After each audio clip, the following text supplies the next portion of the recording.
I call this Urbana City Council meeting of the Committee of the Whole to order. Would the clerk please call the roll? Ms. Barnes. Present. Mr. Bowersox. Here. Ms. Shenoweth. Present. Mr. Lewis. Present. Mr. Roberts. Mr. Smythe. Here. Ms. Stevenson. Mayor Pressing. Here. Okay, we have a quorum. I know that Mr. Roberts is out of town on business, and Heather called and is not feeling well. Are there additions to the agenda? I know there are a couple of changes in order that for staffing reasons. Items 11 and 12 will follow item number 7, so that Aaron Bullock can deal with all 4 items at once and then get out of here. Jack Waller will take care of items 8, 9, and I believe 10, and he will be running late because he's coming from another meeting, so that should work out.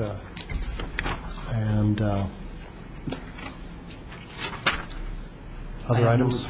No report. Okay. Seeing none, we'll move on to approval of the minutes from the Committee of the Whole from May 23, 2005. Is there a motion? I move approval. I second. Moved by Brandon Bowersox, second by Lynn Barnes. Is there any discussion of the minutes? Seeing none, all those in favor signify by saying aye. Aye. Opposed? Okay, minutes are approved. Is there anyone interested in speaking to us from the public? There's some forms in the back that should be filled out and handed to the clerk, and if you'd like to speak, step up to the microphone. Anybody else? Okay. Seeing none, we'll... Charlie, can I make an announcement? Yes, at this point? please. I placed a flyer at your desks, and I also put one back at the desk there, but I wanted to make a note that, really for those who are viewing this program tonight, that on July 2nd, Saturday, we're having kind of an Urbana cleanup day for Sunnycrest Philo Road area, and we're entitling it, Don't Mess with Urbana. So we invite anyone to participate and join us 8 a.m. to 10 a.m. and bring bags and gloves, and then the city will be providing some vests or T-shirts for us to wear to identify ourselves, and also will provide some collection receptacles for us. So just wanted to get the word out about that and encourage folks to participate. We're meeting at McDonald's at 8 a.m. Thank you. Sounds good. Anybody else? Okay, seeing none, we'll move on to ordinance number 2005-06-079, an ordinance approving and authorizing the execution of an annexation agreement, 2110 Barnes Street, Scott Kesaw.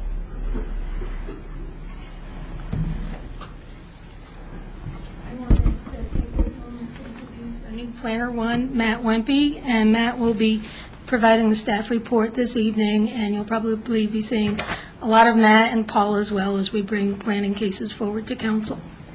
So, welcome, Matt. Welcome, Matt. Thanks. Appreciate it. Actually, if you look in your red folders, there should be a location map that was not originally attached to your staff report. All right. Basically, the property is at 2110 Barnes Street, which is up off Brownfield Road in unincorporated county. They came in and they're requesting an emergency sewer connection from the UCSD. And under our agreement with UCSD, anybody within the 1.5 mile extra, the ETJ, is required to come to the city and annex. And since they're not contiguous right now, we fill out an annexation agreement. And it should be noted that this was done on May 13th, but we've been kind of backlogged with staff with all of our changes lately, so we're just now bringing it. And as you can see, here's a brief summary of the property, the legal description, the size. If you can note the county to Urbana zoning conversion, it's straight, so it's R3, 2-family in the county, and it's going to be R3, single and 2-family residential when it's annexed, if that occurs anytime soon. And pretty much, it's a fairly straightforward annexation agreement, and if there's any questions, I'd be willing to answer them. Questions, anybody? Danielle? A quick question. When we annex a property like this, it's not contiguous with the city. If there's a fire on that property, does our fire department respond?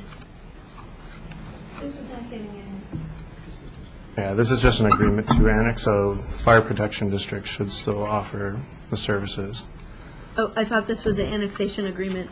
It is, but an annexation agreement doesn't bring them into the city right away.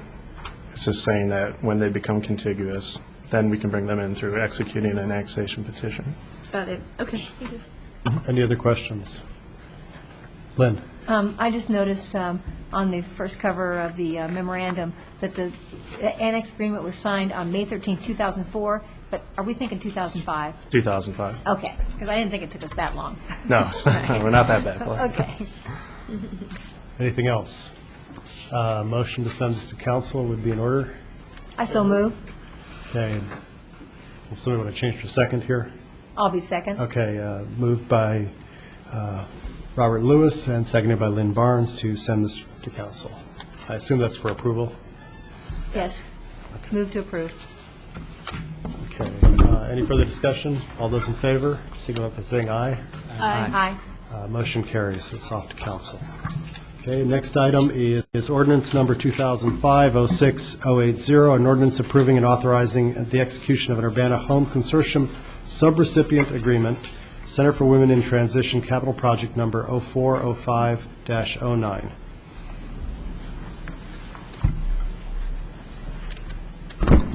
Good evening. Okay. You have in front of you the this agreement. I'll just briefly summarize for you.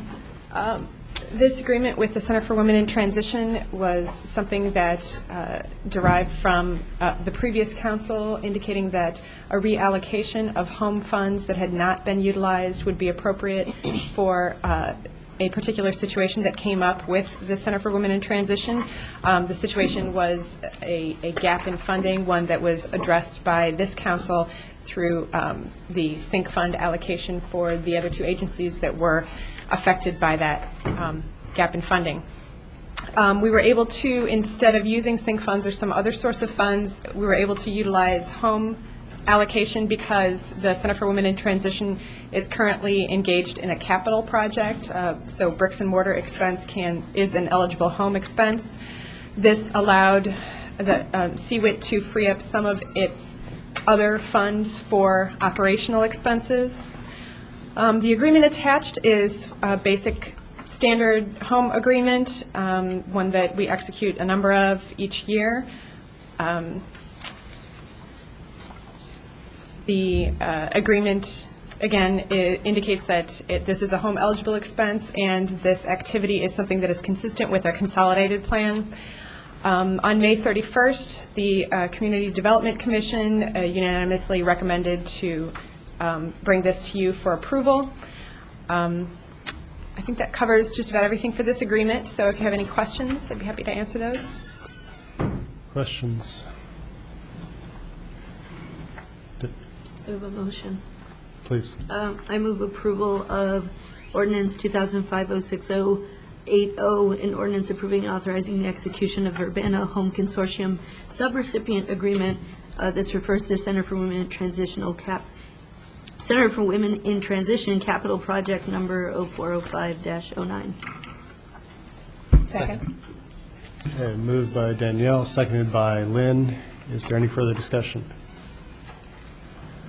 Seeing none, all those in favor? Aye. Opposed? Okay, motion carries. That's off to council. Okay, moving right along here. Question is, can I keep up? Okay, next item is ordinance number 2005-06083, an ordinance approving and authorizing the execution of Urbana Home Consortium subrecipient agreement with the Ecological Construction Laboratory Affordable Home Ownership Program 2004-05 Passive Solar House Ownership Program. Erin?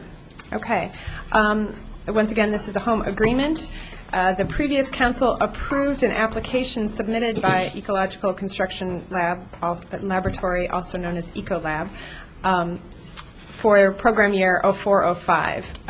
This application was for a passive solar home to be built in the city of Urbana.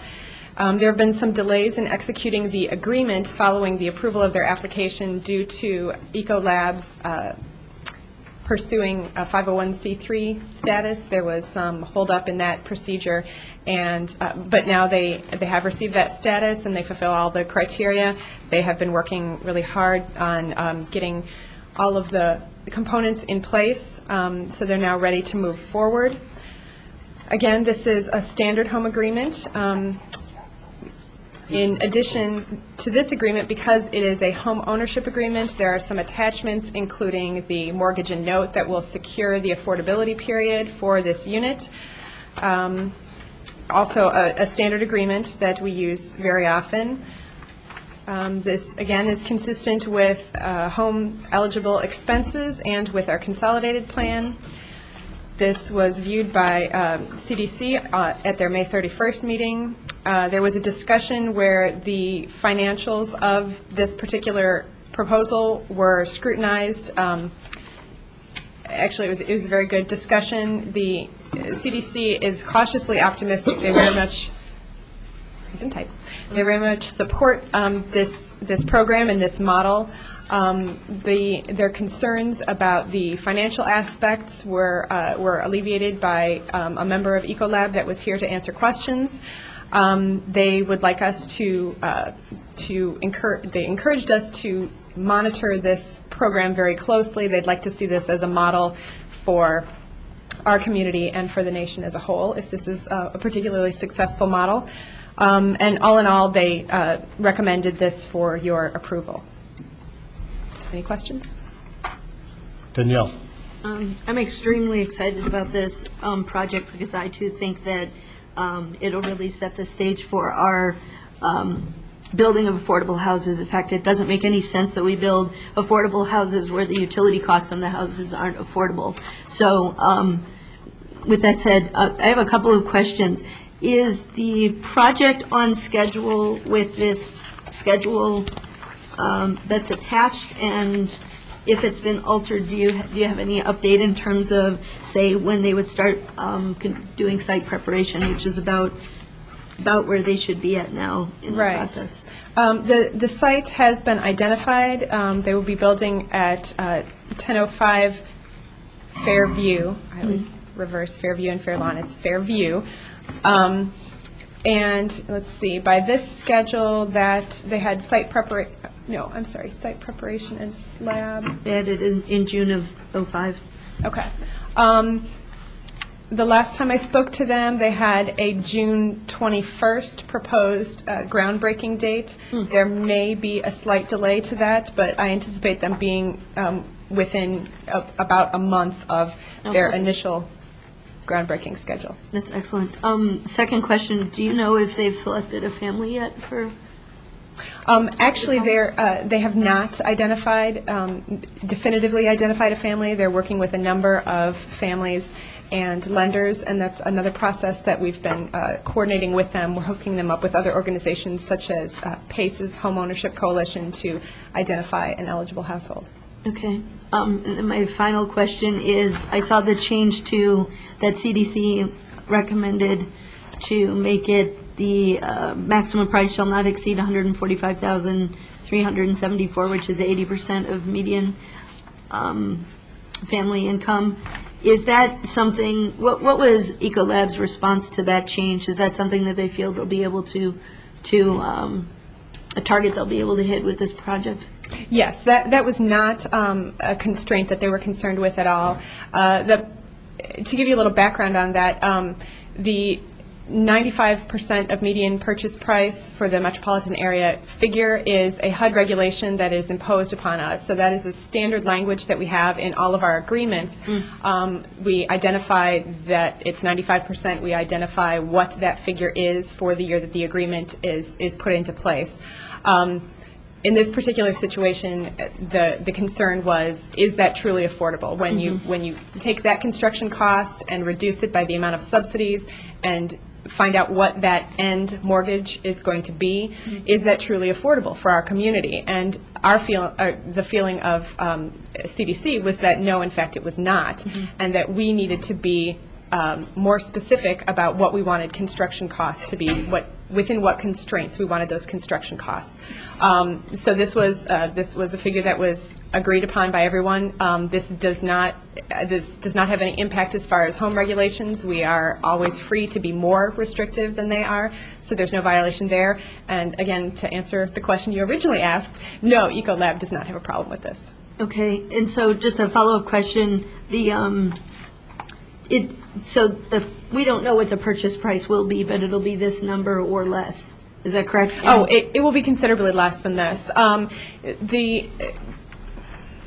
This is the first project that Ecolab has put forth, and so because it's sort of an innovative construction process, and they're working with different donations of labor and of materials. For lack of a better term, the end cost is still a little squishy. But what we've been working with all of the other organizations in this area, the mortgage that the end home buyer ends up with is somewhere between $70,000 and $85,000. Really? Yeah. Okay, excellent. I'm glad to hear that, because when I saw that number, I thought, $145,000. It may be less than the median income, but I think the median is kind of bumped up by some of the houses around that run, closer to $1 million in the area. So I just wanted to make sure that it was going to be affordable in some way, understanding that maybe the first one will be less affordable than the second or third. I mean, they're in a process of learning this. So, okay, thank you. It's great. Brendan? Yeah, can you tell us about the accessibility of this house? Will it be accessible? The design is any home that the city contributes federal funds to must meet visibility requirements.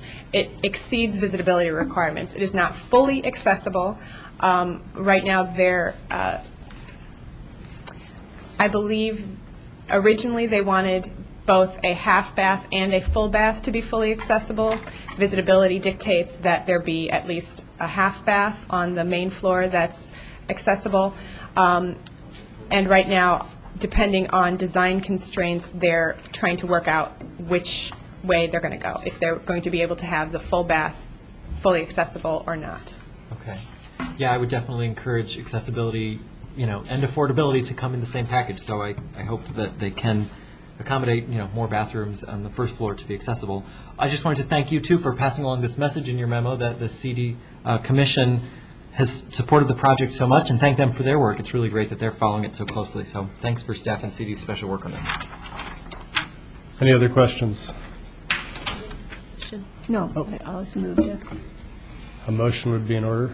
Lynn? I move to forward with a recommendation to approve an ordinance approving and authorizing the execution of an Urbana Home Consortium subrecipient agreement. Ecological Construction Laboratory, Affordable Home Ownership Program, Passive Solar House, FY 2004-2005. Second. Moved by Lynn Barnes, second by Brandon Bowersox to send this to council. Is there any further discussion? Seeing none, all those in favor signify by saying aye. Aye. Aye. Opposed? Motion passes. Jack, we since we thought you'd be running late, we're going to let Erin finish her two items. So now we move to item 11, ordinance number 2005-06-081. Please note the typo in the motion or in the ordinance number. An ordinance authorizing the purchase of certain real estate, 1110 West Hill Street. Okay, that's me again. As part of the city's long-term commitment to affordable housing, occasionally we have an opportunity to add to our portfolio certain properties within our city limits. That's what has happened in this case.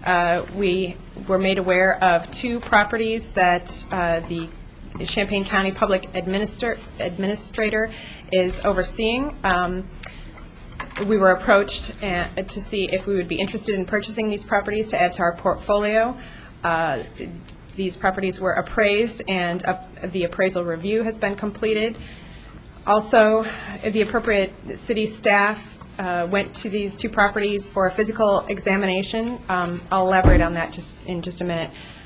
So there's two separate properties, and I'll take this moment to point out that in the original packet that you were sent, there was a single ordinance for both properties, which I thought I could do because we're buying them from the same in the same transaction. However, that wasn't appropriate, so you've since been forwarded 2 separate ordinances. Okay. So to discuss these properties a little bit, 1110 West Hill, this is a lot that does have an existing 2-story single-family home on it. There was our rehab coordinator, Randy Burgett, went out to the property along with Steve Cochran, and Steve conducted a structural inspection of this property to determine what our possible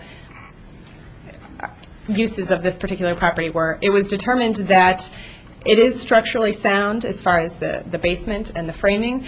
However, it would to make this a livable house, it would have to undergo basically a full gut rehab. Alternatively, this structure could be demolished to clear the site for new construction. The cost for this particular property is $29,000. The second property is 708 North Goodwin. This is currently a vacant lot. The only clearance needed here would be for overgrowth and debris. Size-wise, it is a buildable lot within the city limits, and that cost would be $11,000. Again, at the May 31st meeting, CDC discussed this particular matter and recommended to pass it along to you for approval. Discussion. Lynn? I noticed that the CDC recommended option 1, looks like from reading the materials. Correct. And in looking at those 2 options, what was some of their thinking about keeping the existing housing stock and I guess rehabbing it? Yes. And, what was their thinking kind of behind that as opposed to tearing it down and building new? Okay. There are several factors involved in this. One was was the cost issue. Obviously, demolition of this particular property would take a $29,000 lot and then add that additional demolition cost to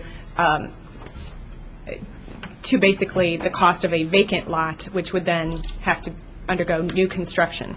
In this particular case, because the property is structurally sound, it gives us a unique opportunity to take an existing structure which fits in with the neighborhood as far as the way that the house looks in the neighborhood, and allows us to rehabilitate that structure so that it doesn't look like your typical new construction affordable housing unit. So that was the main thing. Yeah. Danielle made a good point with regard to like the cost of utilities. So when they remodel this house to the tune of about $30,000, will they be able to do so in a way that utilities would also be affordable? Like plenty of insulation and. Right. Absolutely. All of the structures that we invest federal dollars in must abide by model. I think it's a model utility code or model efficiency code. Above that is Energy Star code, and that's what we go for in everything that we do federally with federal funds. Thank you. Sure. Other questions? I have one real quickly. Okay, how would we go about actually getting the house then gutted and remodeled, and when it's done, would we sell it before it's done, or would we sell it after it's done, or do we go in the landlord business? What is the long-term plan for the first house? So good idea, Aaron. How are you going to do it, kind of thing? Yeah. Actually, that was another area of discussion that came up during CDC, and it's something that you will probably see coming across your desks in the next couple of months. We're currently reviewing our rehab manual, all of the different programs that we run through our rehabilitation program, which includes whole house rehab, access grants, emergency grants, senior repair, those type of activities.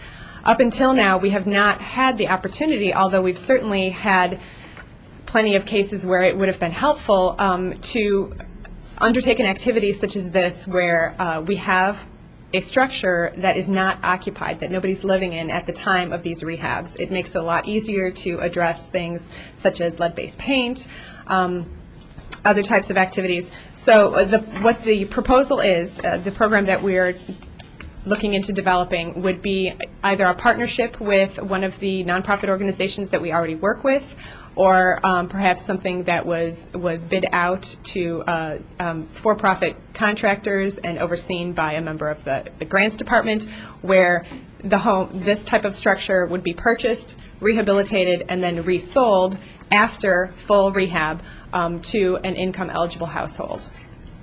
So that's our plan. Okay, so basically, we're going to try to resell it, Exactly. keep it. Okay. Danielle? Just a follow-up comment on that. If it ends up that we're bidding out the work in this area, it seems like we would get 2 for 1, so to speak, in the census tract by hiring a contractor based in the census tracts, in the target census tracts, or who lives in the target census tracts to work on a property in these target census tracts. So I just want to put that comment in there that when we're looking at rehab, I think I know that in the past we've gone with the Urban League. Oftentimes we'll partner with them. That sounds like that's an alternative. If we go the process of bidding out, I think we should look at if we could, if there isn't a legal constraint for this, if we could attempt to give greater points to contractors from the same target census tracts as the CDBG funds. We do try to reach out to local contractors, to minority-owned, women-owned businesses. The constraints that we do have to abide by are, which sometimes make it difficult for smaller businesses, is that we have certain criteria that they have to be bonded and insured. They have to meet certain criteria as far as their professional qualifications. For instance, if in rehab work, if they're going to deal with lead-based paint issues, then they need to have that certification. I would encourage all of you to help us out, and if you know of small businesses, small contractors in your wards, encourage them to contact Randy Burgett in our department, and let him know that they would be interested. And we're always eager to have local businesses be part of our pool of contractors. Thanks. Thanks. Brendan? Along those lines, do we give any points or preference for local or minority or women-owned businesses? Typically, the bids that the number of bids that we receive,